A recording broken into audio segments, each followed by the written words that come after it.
En vivo, Radio Esperanza, manantial de música. El siguiente programa es una producción y presentación de... Hola, ¿cómo están? Muy buenas tardes, tengan todos ustedes. Es un gusto saludarles de nueva cuenta, gracias a Dios es jueves.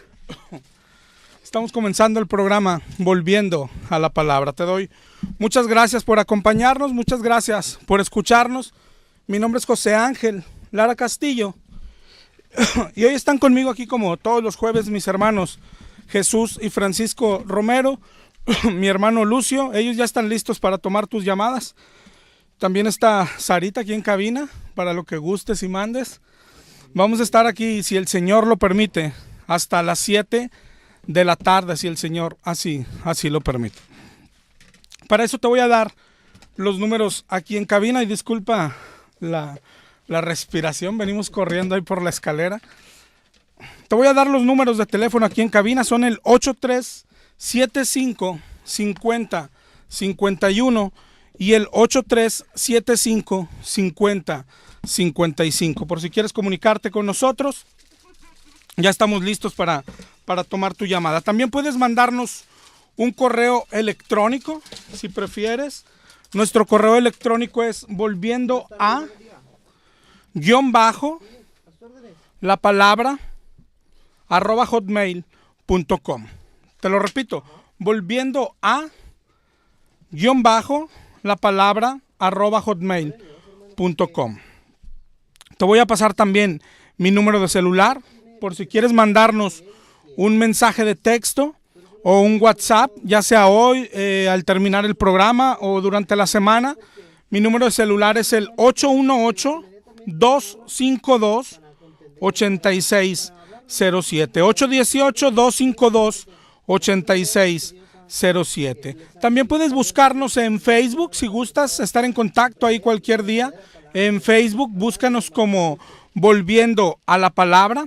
Ahí de hecho estamos subiendo estas prédicas, estamos subiendo las prédicas del domingo. Si gustas buscarnos, te digo, estamos ahí en Facebook también como Volviendo a la Palabra.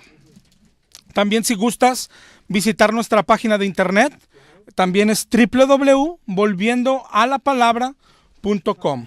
www.volviendoalapalabra.com.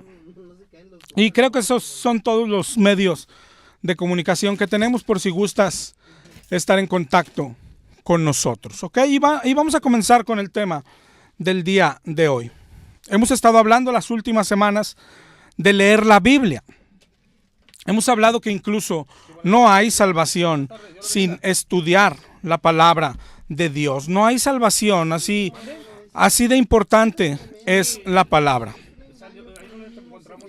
Y así como es importante leerla, pues igual de importante o más es interpretarla. Imagínate, si la entendemos erróneamente, pues practicaremos cosas erróneas. Así que tan importante es leerla, estudiarla e interpretarla correctamente. De hecho, lo más importante es interpretarla correctamente.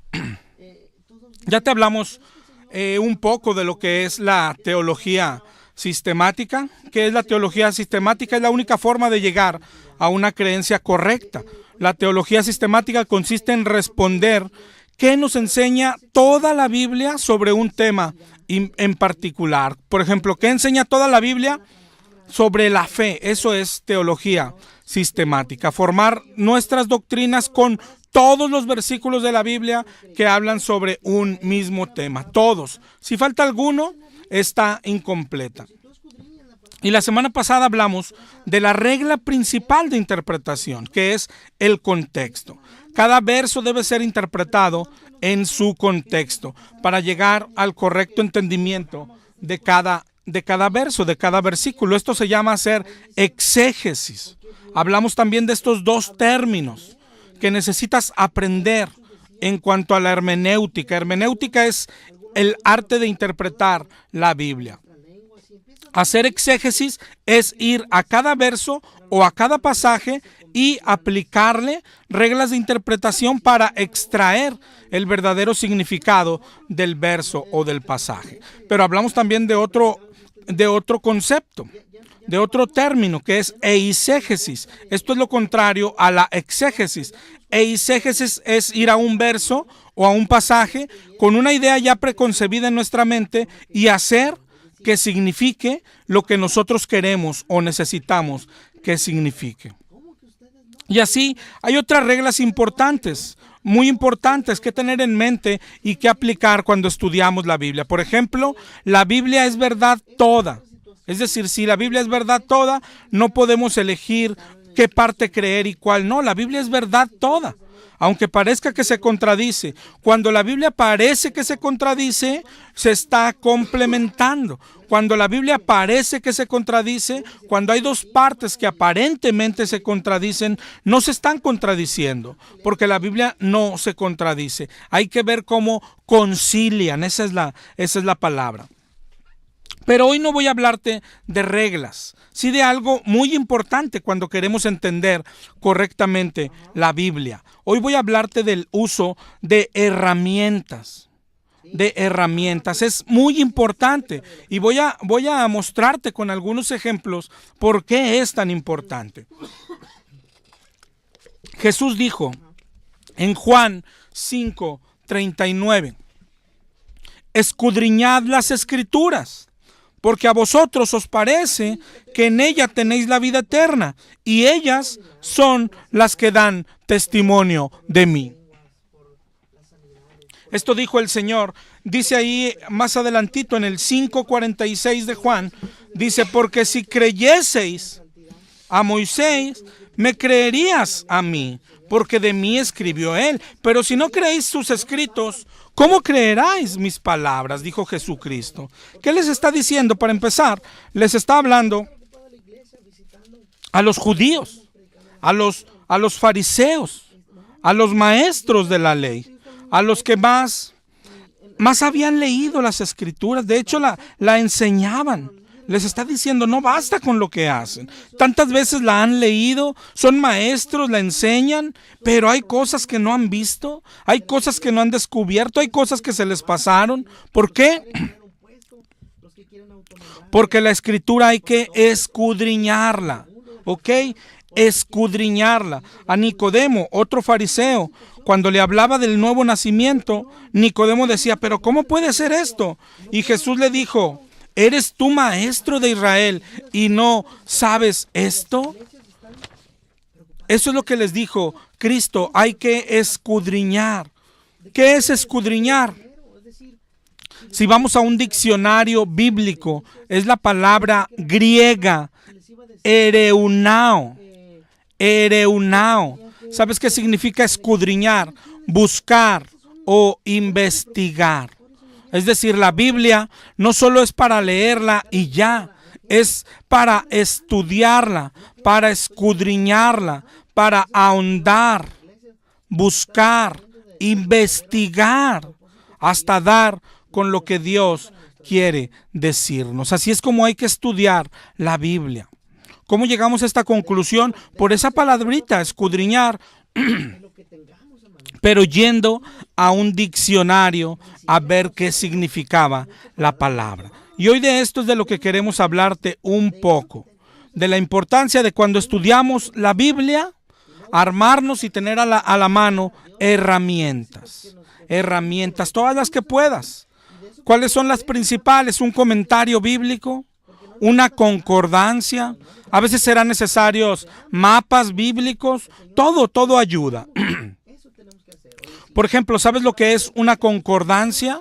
Una concordancia es una herramienta que ayuda, por ejemplo, a la hora de estudiar cualquier tema, por decir, los que quieren estudiar o enseñar, armar algún tema, la concordancia es una gran ayuda para la teología sistemática. En la concordancia, si tú no la conoces, vienen en orden alfabético algunas palabras, algunos temas, por decir la palabra danza, por decir la palabra amor, por decir la palabra fe. Todas las palabras vienen ahí y después debajo de cada palabra vienen todos los versículos de la Biblia donde aparece esa palabra. Por decir, si vas a estudiar la palabra amor, tienes que abrir tu concordancia, ubicarla, no es difícil, está en orden alfabético, ubicas la palabra amor y después te darás cuenta que debajo vienen todos los versículos en donde aparece la palabra amor. Entonces, si te das cuenta de lo que hablo, es una gran ayuda, aunque no nos exime de la lectura de la Biblia, porque hay versículos que hablan de algún tema sin necesariamente mencionar expresamente esa palabra. Por ejemplo, es decir, la teología sistemática se hace de todos modos leyendo toda la Biblia, pero usar una concordancia es una gran herramienta y es una gran ayuda. Por ejemplo, cuando estudiamos aquí contigo, cuando hablamos del templo, la concordancia nos ayudó a encontrar todos los versos donde aparecía la palabra templo. Para los que quieren estudiar temas en particular o para los que enseñan, una concordancia es primordial. Es primordial, ¿ok? De eso vamos a hablarte hoy, de herramientas. Otra herramienta y de lo más importante es un diccionario. Pero ojo, al estudiar la Biblia, un diccionario Larousse o el diccionario de la lengua española, esos no ayudan. Lo que buscamos en un diccionario cuando estamos estudiando la Biblia, buscamos lo que significa la palabra que deseamos estudiar, pero no hoy, es decir, no en la actualidad. Lo que buscamos es qué significaba en aquel entonces, en aquel tiempo. Entonces, si te fijas, no necesitamos un diccionario actual, un diccionario Larousse, esos que se usan en la escuela hoy. Necesitamos un diccionario bíblico. ¿Has oído a esos pastores estudiosos? Estoy hablando de estudiosos porque, hay otros ignorantes, tristemente abundan. El jueves pasado yo escuchaba aquí a uno hablar sobre el templo y creer que el templo del que habla la Biblia son los templos que hay en cada esquina hoy. Pobrecito. Creer que cuando la Biblia dice templo, se está refiriendo incluso al templo que él dirige. Y enseña gente y pastorea. Es increíble. Y es pastor de muchos años y muchos le creen. Él leía Lucas 24, 53 y decía, pues para comprobar, ¿no? Que tenemos que ir al templo, que hoy hay templo. Claro que hay templo, decía. Dice Lucas 24, 53. Y estaban siempre en el templo alabando y bendiciendo a Dios. ¿Ves? Y luego decía, para que veas que sí sabe, dice, y esto está en el Nuevo Testamento, ¿ves? No está en el Antiguo, está en el Nuevo, lo cual quiere decir que sí hay templo. Y así es su forma de interpretar y ya es un pastor viejo. Es increíble. Y decía, estaban siempre en el templo, entonces hay que venir al templo. Y después te llevaba y mira esta mujer, Ana. ¿Dónde estaba Ana? En el templo, ¿ves? Por eso las mujeres, ¿a dónde deben de venir? Al templo. ¿Verdad? Pero precisamente a eso se refiere Cristo. A los que hacen esas cosas, a los que leen la Biblia tan por encimita, sin importarles nada más. Dice, escudriña, investiga. ¿Sabías tú que ese templo del que se habla en el libro de Lucas ya no existe? ¿Sabías tú que fue destruido en el año 70 por los romanos? ¿Sabías que no se ha vuelto a construir? ¿Sabías que Cristo profetizó su destrucción? En Mateo 24, Él les dijo, ven todo esto. De cierto les digo que no quedará aquí piedra sobre piedra que no sea derribada. Esto pasó en el año 70. Ya no existe ese templo. ¿Sabías tú que en la Biblia no dice que ahora habría templos en cada esquina, en cada colonia, en cada ciudad? ¿Sabías tú que Dios no nos pide que hoy le levantemos templos? ¿Sabías tú que la Biblia dice que hoy el templo somos tú y yo, las personas? Entonces, ¿de dónde sacaron los templos de hoy? Eso es lo que dice Cristo. Escudriña, ahonda, investiga. No solo leas un versículo aquí y otro allá, escudriña. Pero me desvié un poco, pero es que es tan triste los pastores que hoy tenemos. Hace como 2 semanas otro pastor que predica aquí, que ofrece milagros, que ofrece liberaciones, dice que hasta por teléfono te libera así de fácil, para que no batalles, que pongas el aceitito en el radio y no batallas, ¿verdad? Él decía, ¿sabes qué? ¿Qué decía? Es que no prediquen mucho la Biblia. Hablen de otra cosa, hablen de lo que creen, hablen de experiencias, pero es que creemos la Biblia, pastor. Por eso no hablamos de aceite todas las semanas, por eso no hablamos de milagros todas las semanas, por eso no echamos demonios todas las semanas, hablamos de la Biblia. Pero tristemente en esas manos estamos, pero estamos porque queremos, ¿no? Bueno, pero te decía, hay otros pastores que gracias a Dios no son tan ignorantes como estos, sí estudian un poco más o un mucho más, pero a veces también nos quedamos con la idea que lo que ellos hacen solo ellos pueden hacerlo, que interpretar solo ellos pueden hacerlo, pero no es así. No es así, la interpretación es para todos. Grábate siempre, primera de Juan 2:27. Los que tienen la unción no tienen necesidad que nadie les enseñe. La unción misma les enseña. Es decir, el Espíritu Santo es nuestro maestro. Pero también a veces pasa porque los pastores, pues le echamos mucha crema. Le echamos mucha crema a los tacos porque pues nos conviene o sea, somos diferentes, ¿no? No somos iguales. Yo no sé si has oído esos pastores cuando dicen, hay una palabra en debate, en discusión o en investigación, y dicen, bueno, pero en el original dice así. Y luego pues la gente se queda, oye, wow, no manches. Fue al original, conoce el original. ¿Quién sabe cómo le hizo? Porque el original ni existe, ¿no? Y lo que existe o no son copias de los manuscritos, pero este fue al original. ¡Qué bárbaro! Iría hasta Jerusalén. ¿Tuvo los manuscritos del Mar Muerto en sus manos? ¿O a qué se refiere alguien cuando dice, en el original dice esto, o vamos al original? ¿A qué se refieren? ¿Sabes? Si tienes un buen diccionario bíblico, el diccionario te lleva al original. Así de fácil, así de simple. Pero te digo, lo que pasa que a veces nos gusta echarle mucha crema. Los pastores, echamos demasiada crema, pues para que desquite, ¿no? Para que desquite lo que cobramos. Un diccionario es básico para estudiar y para entender la Biblia. Y así como la semana pasada vimos cómo un pasaje que hemos entendido de una manera cambia totalmente cuando lo leemos y lo interpretamos en su contexto, vas a ver que lo mismo nos va a pasar con el uso del diccionario. Tristemente hay pasajes, te digo, igual nos pasó la semana pasada, que casi el 100% de cristianos lo han entendido ya de una manera, pero cuando vas al diccionario, es decir, cuando vas al original, cambia su significado. Pero para bien, lo mejor que nos puede pasar es obtener el real significado de las cosas, de la palabra de Dios, para poder vivir conforme a la real voluntad de Dios. Vamos a comenzar con el primer ejemplo. ¿Qué entendemos cuando la Biblia habla de siervos de Dios?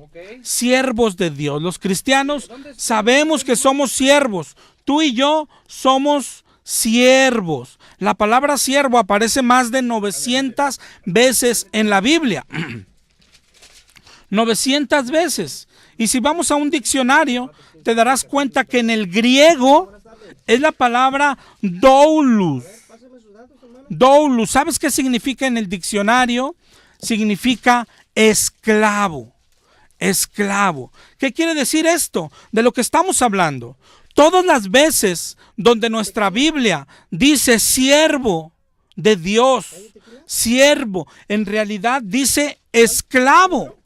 Esclavo, y no es cosa menor. Esto debe de cambiar nuestra forma de ver las cosas. Alguien puede decir, bueno, ¿y entonces por qué le pusieron siervo? ¿Por qué tradujeron siervo? ¿Se equivocaron acaso? No, lo que pasa que en aquel entonces era un sinónimo. Siervo y esclavo era lo mismo. Decirle siervo a alguien, estamos hablando de un esclavo. Pero hoy en la actualidad La palabra siervo ha cambiado de significado. Es por eso que te decía, los diccionarios de hoy no ayudan. Hay que tener un diccionario bíblico. Yo creo que si buscas hoy la palabra siervo en un diccionario actual, en el Arús, por decir, debe decir alguien que sirve a alguien. Y ya, ¿verdad? No ayuda mucho. Pero en un diccionario bíblico, entonces lo entenderemos como debe de ser. ¿De qué está hablando? Por ejemplo, Filipenses 1:1. ¿Quieres las prédicas esta y la pasada? Filipenses 1:1, donde dice Pablo y Timoteo, siervos de Cristo. Está diciendo Pablo y Timoteo, esclavos de Cristo. Santiago 1:1, Santiago, siervo de Dios y del Señor Jesucristo. Está diciendo esclavo de Dios. Así saludaban siempre ellos, siervo de Dios, pero están diciendo esclavo. ¿Qué es un esclavo? Alguien que es como una mercancía. Es una persona que no tiene libertad, no tiene derechos propios. Está sometido absolutamente a la voluntad y al dominio de otra persona, que es su dueño, que es su amo, y que puede comprarlo como lo compró y venderlo si se le antoja. Es decir, es como si fuera una mercancía. Eso es un esclavo. Y eso deberíamos de ser los cristianos. Dice 1 Corintios 6:20, porque habéis sido comprados por precio. Glorificad pues a Dios en vuestro cuerpo y en vuestro espíritu, los cuales son de Dios. Nuestro cuerpo y espíritu son de Dios. Fuimos comprados por precio. Y allá Pedro, en una de sus cartas, dice que fuimos comprados a precio de sangre. Eso es lo que costamos. Pero hoy decimos, soy siervo de Dios. Y pensamos en alguien, sí, que sirve al Señor, como hoy lo hacemos los cristianos, pero de vez en cuando, o lo servimos en nuestro tiempo libre, es decir, no al 100%. ¿Cuál es el problema?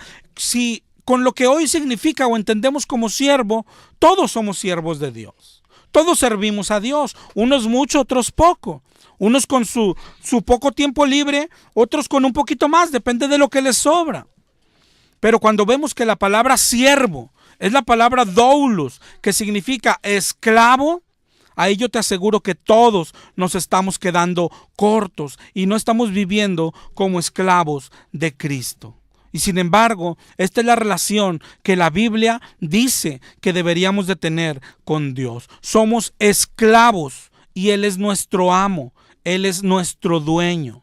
Esclavo es alguien que vive para su amo, no para él mismo. Por algo dijo nuestro Señor Jesucristo, el que quiera venir a mí, niéguese a sí mismo. Eso es lo que significa. Ya no vives para ti, ¿verdad? Sino para el amo, para el bienestar del amo, no para el de él. Esclavo es una posesión. Eso somos para el Señor. Y el dueño hace lo que quiera con su esclavo. Pero tan mal entendido lo tenemos que tú escuchas a gente decir, bueno, y si vengo a Cristo, ¿qué me va a dar? ¿Cómo que qué te va a dar? Eres un esclavo. Te compra para que tú lo sirvas. Tú le vas a servir de algo. Tú vas a vivir para servirlo, no él a ti. Piensa en un esclavo. ¿A poco un esclavo le pide cosas a su amo? Señor, cómpreme un carro. Señor, deme una casa. ¿Tú crees eso? El esclavo no tenía posesiones. El esclavo ya no importa su vida, solo importa la de su amo. Dice en Lucas 17:7, ¿quién de vosotros teniendo un esclavo que ara o apacienta ganado al volver del campo le dice, pasa, siéntate a la mesa? No le dice más bien, prepárame la cena, cíñete y sírveme hasta que yo haya comido y bebido, y después come y bebe tú. Somos esclavos. Piensa en eso, piensa en un esclavo y en su amo, quién debe de servir a quién. Pero por estas cosas, hay muchas palabras que hemos malentendido. Pero si fuéramos al diccionario, arreglaríamos muchas cosas. Otra palabrita que hemos malentendido es, por ejemplo, la palabra adoración. Si yo te pregunto a ti, casi el 100% de los cristianos, ¿qué es adorar? La mayoría lo comparamos o lo hacemos igual a cantar, ¿no? Hoy creemos que adorar es cantar. Es lo que el cristiano entiende hoy. Cantar, cerrar los ojos y levantar las manos. Tenemos reuniones de adoración, que es donde le vamos a cantar canciones calmaditas a Dios. Los cristianos ya hasta las tenemos identificadas, ¿no? Las rápidas es la alabanza. Las calmaditas es la adoración, ¿no? Eso entendemos por adorar, la música lenta. Pero es igual como hablábamos ahorita de esclavos. Mira adoración, ve a un diccionario, busca un diccionario. Yo en lo personal uso el diccionario Strong. Mira, adoración en el diccionario es la palabra proskuneo. En la Strong es del griego la 4352. Proskuneo. ¿Sabes qué significa? Besar la mano de alguien. Pero no se queda ahí. Pone más adelante, entre paréntesis, dice, no solo besar la mano, besarla como un perro lame la mano de su amo. Eso es adorar. Un estilo de vida. ¿De dónde sacamos que adorar es cantar? Nada tiene que ver. Si te fijas ahora, el término adorar coincide con el que veíamos ahorita de esclavo. Adorar es ser esclavo de alguien, hacerte esclavo de alguien por gusto. Si te fijas, coincide con esa palabra. Adorar es vivir como un perrito, dependiendo de su amo.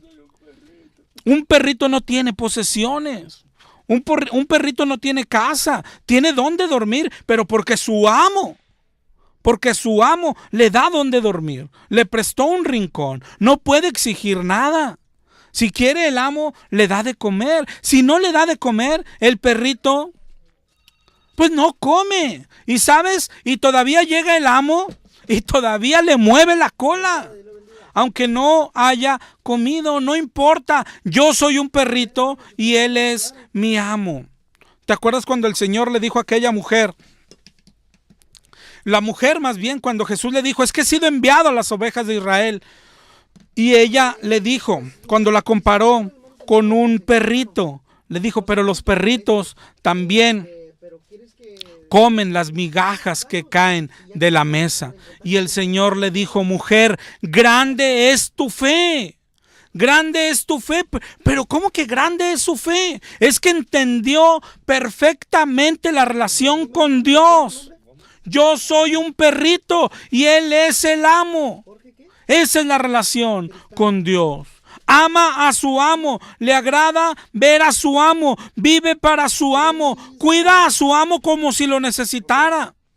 Yo no sé quién tenga un perrito chihuahua. Cuando hay alguien extraño, ladra como si el amo necesitara que lo defendiera. Triste perrito ahí ladrando. Pero él, si fuera necesario, daba la vida por su amo. Eso es adorar, depender de su amo totalmente.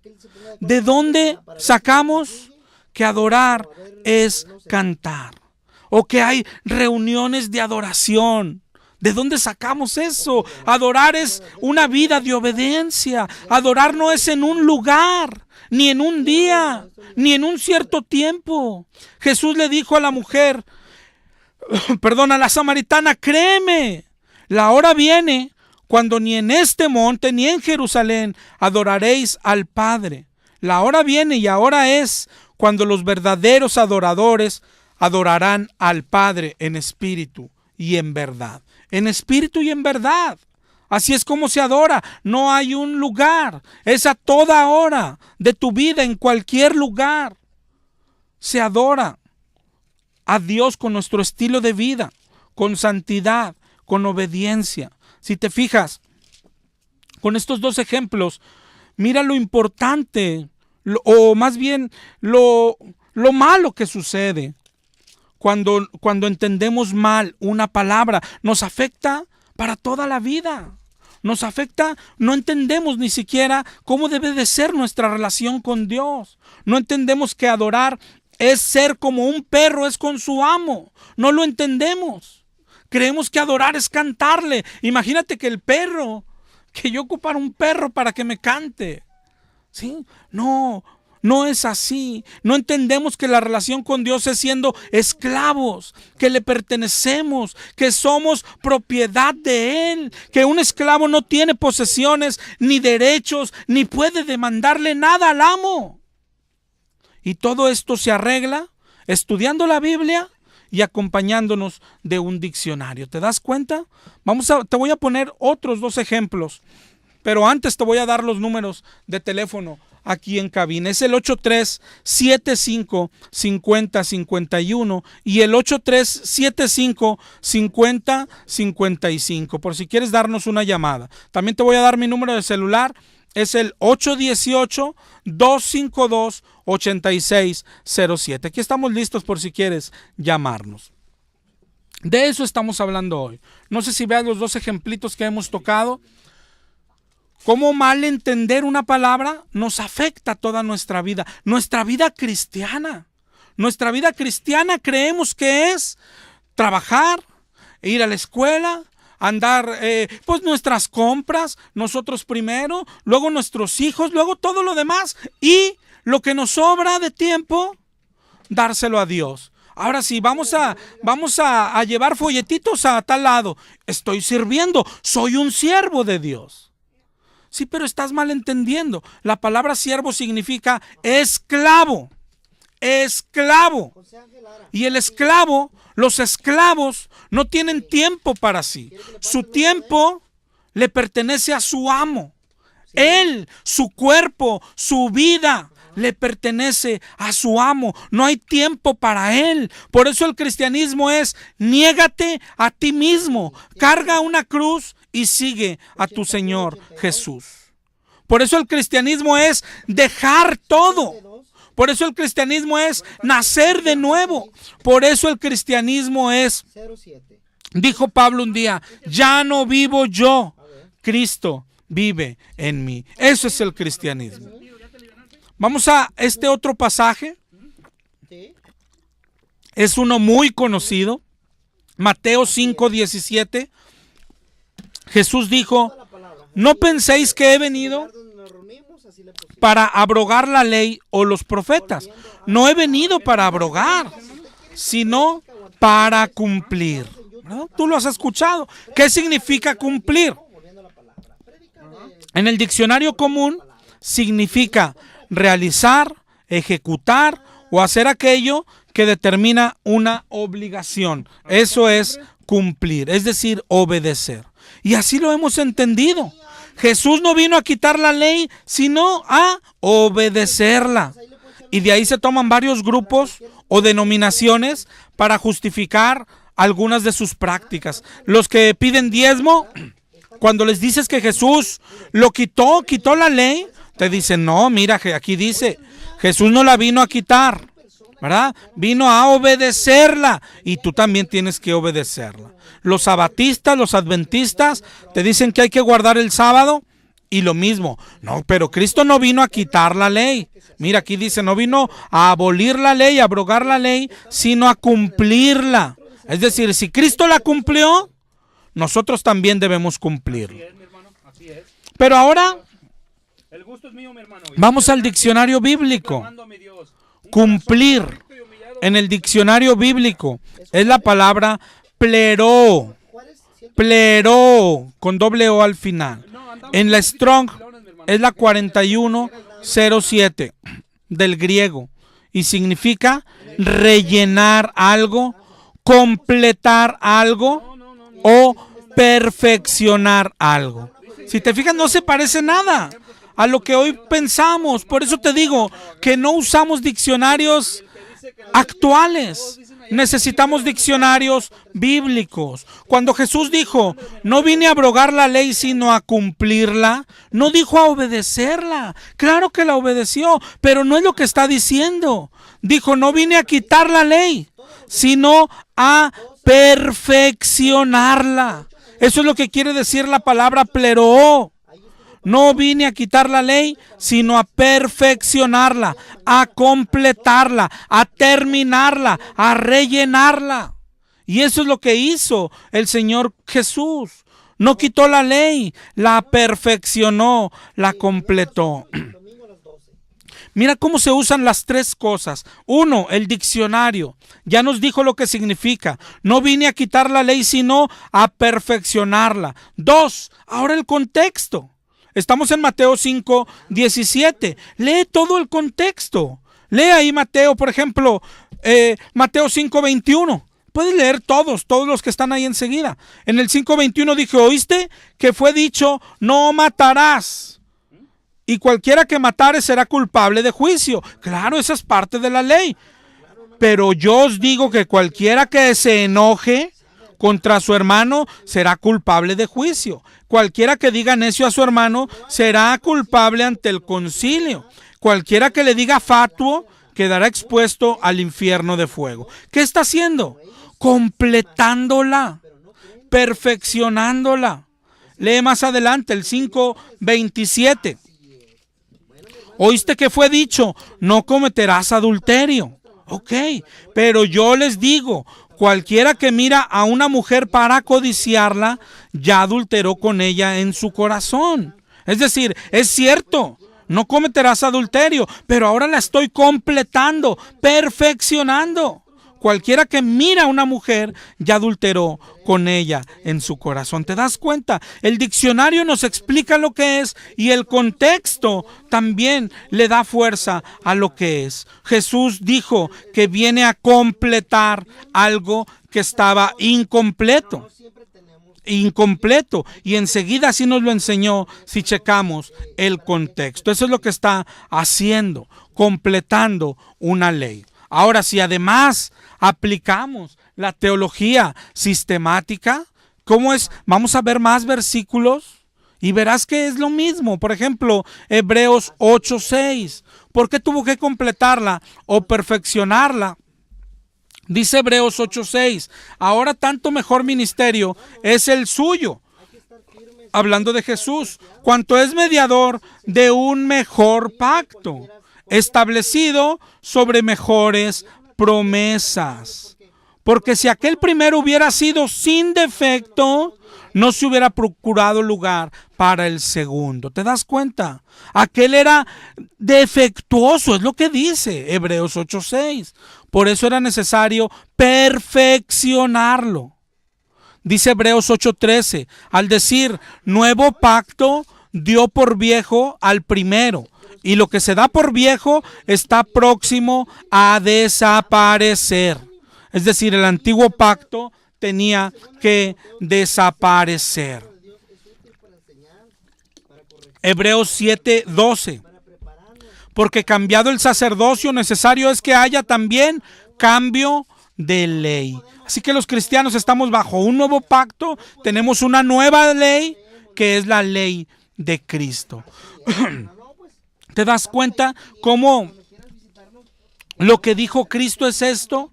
Dijo, yo no vine a abolir la ley, sino a cumplir, que quiere decir completar. Entonces, hoy los cristianos obedecemos una ley nueva que se llama la ley de Cristo, que es la que Cristo vino a completar, a perfeccionar. Le quitó algunas cosas, le agregó otras, la hizo una nueva ley. ¿Ok? Pero ¿cómo llegamos a esta conclusión? Con el diccionario. Nos ayudó el diccionario a ver qué es la palabra cumplir. Cómo la palabra cumplir significa completar y todo cambió. ¿Te das cuenta? No sé si estás captando, ¿sí? Como la semana pasada hablamos del contexto, de versículos que hemos entendido de una forma, pero cómo al leerlos en su contexto cambia totalmente. Gloria a Dios, eso es grandioso que pase en nuestras vidas, descubrir la verdad, aunque hayamos creído algo por 50 años, es hermoso descubrir la verdad. Y hoy estamos viendo cómo una herramienta tan sencilla como un diccionario bíblico nos ayuda a esto también, a entender correctamente cosas y nos va a ayudar a cambiar de vida, entender las cosas correctamente y cambiar la vida para bien. Voy a ponerte en el tiempo que nos queda un último ejemplo.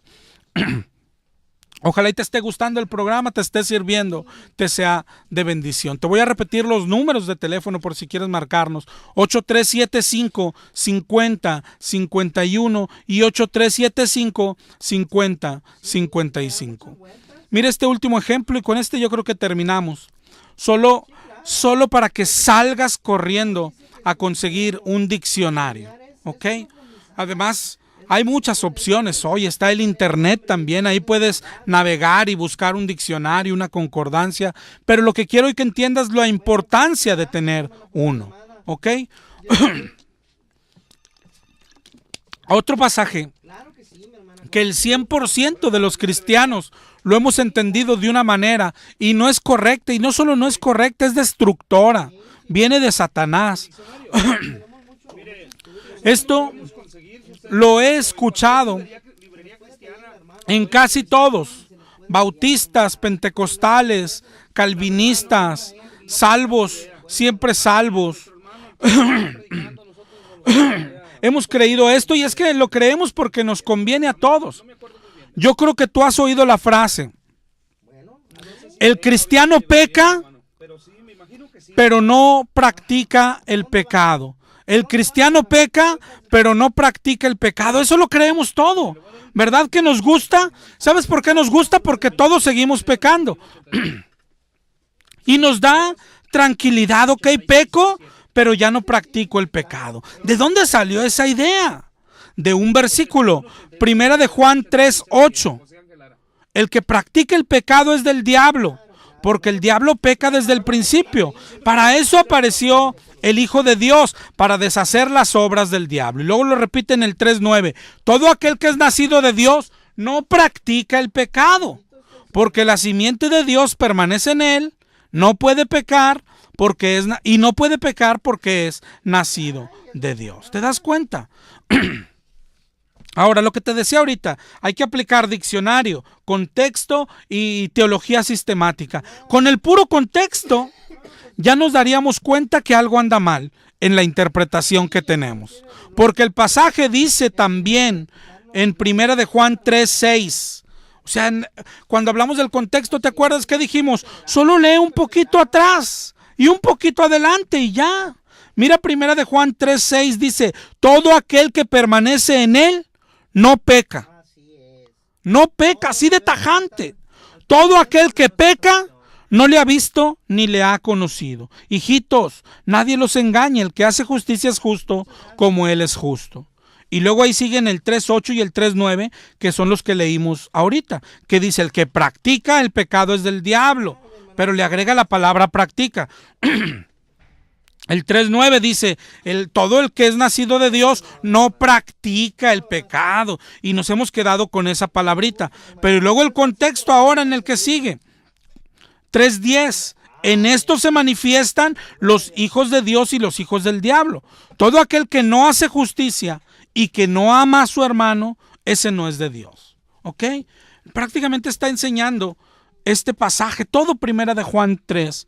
Es más, todo el libro de Primera de Juan, que el que hace pecado es del diablo.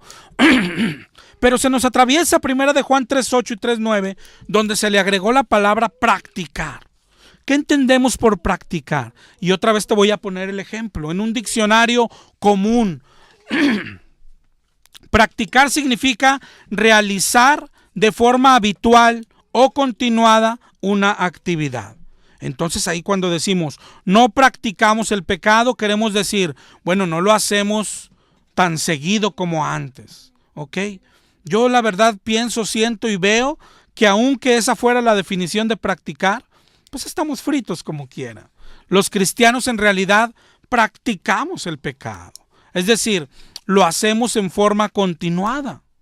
Pero nos gusta engañarnos a nosotros mismos. Entonces lo que hacemos es que nos mentimos, ¿no? Pecamos, sí, pero no lo practicamos, como si fueran cosas distintas, ¿no? Hay otros que dicen, no, practicar es hacerlo con gusto, y yo ya no lo hago con gusto. Sí peco, pero no me gusta hacerlo. Y yo siempre les pregunto, ¿y si no te gusta, por qué no lo dejas? ¿no? Es que no puedo, ya ahora pasamos de nivel, ya no somos pecadores, ahora somos víctimas, ¿no? Porque no puedo dejar de pecar. Y ya hay que verlo, pues pobrecitos no pueden dejar de pecar. Te repito, aunque significara lo que creemos que significa, que es hacerlo repetidamente, estamos fritos, cristianos. Necesitas reconocer que estamos practicando el pecado. ¿Cuánto es practicar? ¿2, 3 veces? ¿10 veces? Yo pregunto a los varones, ¿cuántas veces has volteado a ver a una mujer en la última semana? Bueno, es más, en el día de hoy. Sé sincero. Eso es practicar el pecado. ¿Por qué te engañas? ¿Cuántas veces has discutido con tu esposa o con tu esposo en el último mes? ¿Eso no es practicar el pecado? ¿Cuántas veces te has enojado? ¿Eso no es practicar? Y otro tipo de pecados, el orgulloso, ¿no es orgulloso siempre? ¿El enojón no es enojón siempre? ¿El vanidoso no es vanidoso siempre? ¿O cómo le haces para ser vanidoso un día sí y un día no? El avaro es avaro siempre. Es decir, estamos practicando el pecado. No te engañes. No te engañes. Eso es lo más triste. Que a veces, claro que vemos en la Biblia que dice que el diablo es el engañador. Pero también vemos en la Biblia que dice engañoso es el corazón. A veces hay personas con que yo creo que el diablo dice, a ese déjalo solo. Ese solito se engaña. ¿Para qué le inviertes en demonios, en tentaciones? Si él solito se engaña, ¿no? La verdad es que practicamos el pecado. Pero, por si fuera poco, si vas al diccionario, mira la palabra que se usa para practicar.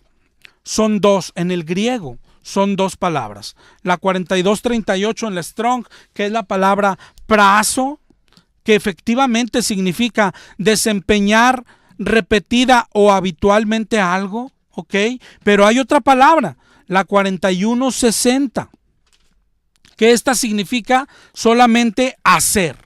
¿Cuántas veces? Una ya es hacer, una ya es practicar. Entonces tenemos 2 palabritas. Una significa hacerlo una vez y otra significa hacerlo varias veces. ¿Cuál crees que es la que se usa en primera de Juan? Exactamente, tú le atinaste, la 4160 que dice hacer. Entonces, en primera de Juan 3:8, cuando dice el que practica el pecado es del diablo, lo que está diciendo es el que hace pecado es del diablo. ¿Te das cuenta? Desde uno. Y chécalo, si lo checas en otras versiones, este también es otro consejito que te damos. Pero yo creo que ya cuando avances en tu estudiar la Biblia, también es bueno leer mínimo 2 versiones diferentes de la Biblia. ¿Para qué? Para que vayas viendo cosas como esta, como en la Reina Valera dice la palabra practicar, pero por decirte, en la Reina Valera 1909 dice el que hace pecado. Y luego tú vas a decir, bueno, ¿quién tiene razón? ¿Sabes qué vas a hacer? Vas a tener que ahondar. Vas a tener que escudriñar, vas a tener que ir al original, que no es ir a Jerusalén, vas a tener que ir a un diccionario y ver cuál es la palabra correcta. Mira estas versiones.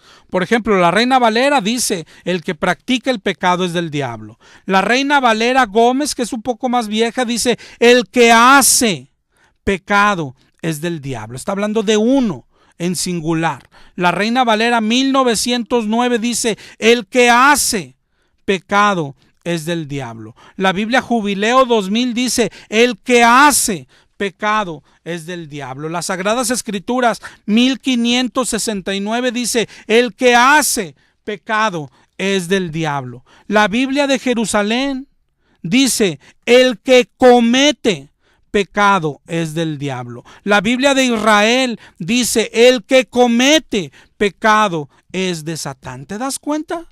Así de simple. Hacer, cometer un pecado, el que comete pecado es del diablo. no el que practica como tú lo has entendido. ¿Te das cuenta? Pero ahora mira qué bendición es el diccionario en este caso. Volvemos al diccionario. Mira cómo nos ayuda. Quedamos que es el griego 4238. Es la primera palabrita. Que esta es la que sí significa hacer algo repetidamente. No es la que se usa en Primera de Juan. Y ahí mismo en el diccionario dice, el significado es hacer algo repetidamente. Y dice entre paréntesis, en esto difiere de la 4160 que se refiere a un solo acto. Es decir, la 4160 es la que se usa en Primera de Juan y se está refiriendo a hacer un solo acto, un solo pecado. Te convierte en alguien del diablo. ¿Te das cuenta? Eso así de importante es el diccionario.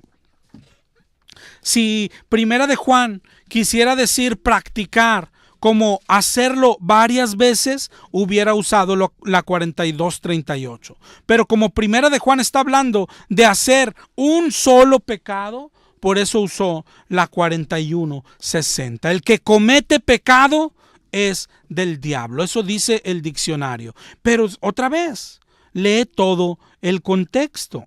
Leímos Primera de Juan 3:9. Todo aquel que es nacido de Dios no practica el pecado, quiere decir, no hace ni un pecado, no peca. Y mira cómo encaja con lo que dice enseguida, con el contexto. ¿Por qué? Porque la simiente de Dios, es decir, el Espíritu Santo, permanece en él. Y luego dice, mira lo que dice ahí enseguida, no puede pecar, no puede pecar. Porque es nacido de Dios, no puede pecar, no dice no puede practicar el pecado, no, dice no puede pecar. El que tiene el Espíritu Santo no puede pecar. ¿Tienes el Espíritu de Dios? La pregunta no solo es para ti, y es la que yo siempre me hago. ¿Acaso tengo el Espíritu de Dios? Y muchos creen que sí lo tienen. ¿Por qué? Porque hablan en lenguas, porque se caen, porque se vomitan, porque se revuelcan. Creen que eso es el Espíritu de Dios. No, el Espíritu de Dios es el que te hace ser santo. Santo. Sigue leyendo, Primera de Juan 3:10. De hecho, lo que dice, en esto se manifiestan los hijos de Dios y los hijos del diablo. Todo aquel que no hace justicia y que no ama a su hermano no es de Dios. El que no hace justicia. ¿Qué quiere decir? ¿No le entiendes? ¿Qué tenemos que hacer? Pues ir a un diccionario para entenderlo. Hay que escudriñar la escritura, la palabra justicia, la palabra justo. Justicia tiene que ver con santidad. Justo tiene que ver con ser santo. Lo que quiere decir Primera de Juan 3:10, el que no hace justicia, es decir, el que no camina en santidad, no es de Dios. Así de claro, así de fácil, así de claro. En eso dice, se distinguen los hijos de Dios de los hijos del diablo. El que peca es del diablo, así de sencillo. Nadie, y si te fijas empezó, nadie os engañe, nadie os engañe. Porque con esto nos querrán engañar, diciéndonos, hay muchas doctrinas, todas venidas del diablo. Es lo que más le sirve al diablo. Puedes pecar, que al cabo irás al cielo. El engaño empezó allá en el libro de Génesis 3. El engaño del diablo a Eva. Come, al cabo no morirás. Oye, pero Dios dijo que si comíamos, moriríamos. No, pero no morirás. No morirás. Oye, ¿pero por qué? Y ahí empiezan los engaños del diablo. ¿A cuántos les han enseñado? Si Dios es bueno, ¿cómo va a quemar a alguien en el infierno? Entonces peca, que al cabo nadie va a ir al infierno. Los testigos de Jehová que dicen, pues ni existe el infierno. Ni existe. Oye, pero Jesucristo habló bastante de él. Sí, pero era en modo figurativo. Oye, las llamas son en modo figurativo. Oye, son en modo figurativo. Yo no me los imagino cuando estén ardiendo. ¿Qué van a hacer? Si van a decir, este es el modo figurativo, Pero en eso consisten las doctrinas del diablo. Peca. Peca, ¿has oído aquella que dice, peca, al fin que abogado tenemos? Peca, al fin que en el purgatorio te limpian. Peca, peca, al fin que seremos transformados cuando Él venga. Peca, al fin que tu pecado ya no es pecado. Peca, al fin que, lo que estamos viendo ahorita, al fin que todos pecamos, pero el cristiano no practica el pecado y nos lo hemos tragado, ¿no? ¿Por qué? Porque dice Primera de Juan 3:8 que el cristiano no practica el pecado, pero el diccionario hoy nos enseña que cuando dice practicar está hablando de hacer, es decir, el que es de Dios no hace pecado. Y nos dijo más. ¿Sabes por qué? Porque no puede pecar, es decir, está imposibilitado de pecar. ¿Por qué? Porque tiene el Espíritu de Dios dentro de él. Si la Biblia, te digo, eso es con el contexto. Ahora, si aplicáramos la teología sistemática, toda la Biblia habla de santidad. La Biblia dice, sed santos como yo soy santo. En el Sermón del Monte, al terminar, el Señor dijo, hagan esto, sean perfectos como vuestro Padre es perfecto. Y el libro de Hebreos nos dice, sin santidad nadie verá al Señor. Si es que no caigas en esos engaños. El cristianismo es una lucha diaria por la santidad. ¿Ok? No, ojalá y te haya sido de bendición. Hoy solamente quisimos hablar y ojalá te hayas dado cuenta cuánto bendicen tener herramientas al estudiar la Biblia. ¿Ok? Dios te bendiga. Muchas gracias por escucharnos. Nos escuchamos el miércoles a las 7:30, si Dios quiere. De amplitud modulada.